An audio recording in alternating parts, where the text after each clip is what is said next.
Sup everyone, I'm your female otaku, and I'm here to review Chapter 10 of The Promised Neverland. And congrats for reaching 10 chapters!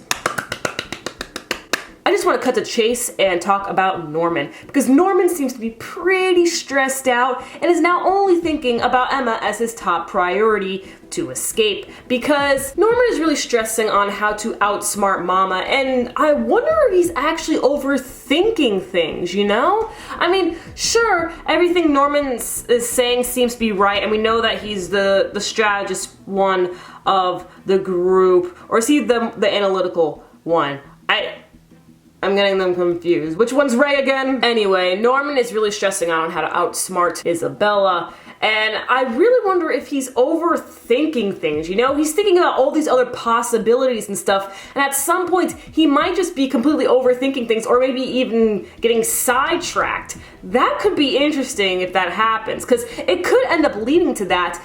Norman is just suddenly thinking of, say, only means to kill, you know? He might just only focus on that, but then ignore everything else that's important, because in the end, they may not even need to kill them, because the demons certainly are keeping an eye on the adults as well, because what if something happens to the adults? What if something happens to Mama? What if she is ill? So the demons are totally keeping an eye on the adults, so killing them is probably a pretty bad idea, and the adults most likely have trackers on them as well, so it's probably best to knock them out. But you know, Norman has already put killing on the table, so he's probably just thinking about that. And then through all this, he's just thinking about how he can specifically save Emma. He wasn't even thinking about Ray or the others, he was just thinking about how he can save Emma.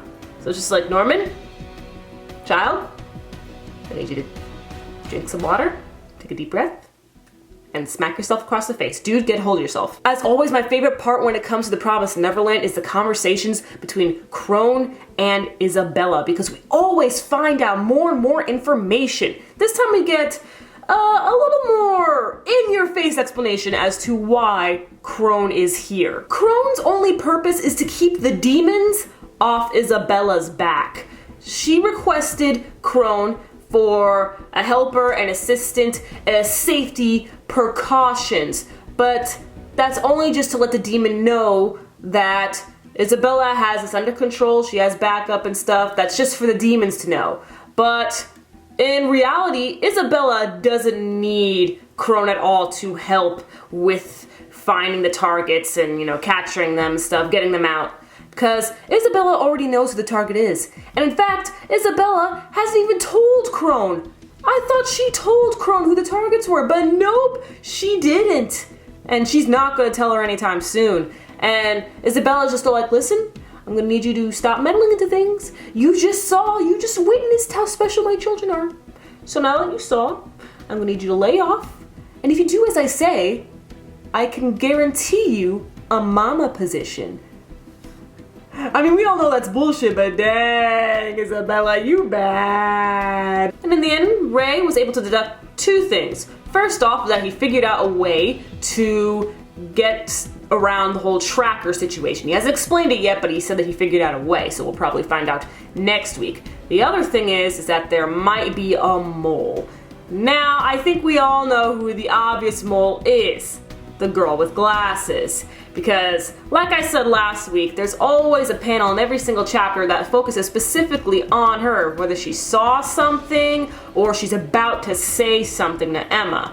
So, why? Has she always been in on it? Like, has perhaps the girl with glasses, even before this whole situation went down with, you know, Emma and Norman finding out about what happened to Connie and stuff, perhaps has the girl with glasses known about what's going on and about maybe pieces of the real world since the beginning? Or Ray says that it's a possibility that she may be unknowingly giving Isabella information, you know, telling her some things here and there that has helped Isabella deduct who the targets are and even know that Ray is a part of it. And one last thing, we have 10 more days. Just 10. Ray only needs 10 to get his whole plan with the trackers thing done and out of the way. But in the end, we know that they have a month and a half till shipment day. So I have a good feeling that they're gonna fail at first. I mean, if they only need 10 days, they only need 10 days to get the whole trackers thing settled with and then escape, they still have plenty of time before the shipment day. So that lets me believe that they're gonna fail the first time and have an even shorter time period to escape again. That's something I definitely see happening. So let me know your thoughts on this chapter and what do you think is going to happen next. I'm your female otaku, sayonara.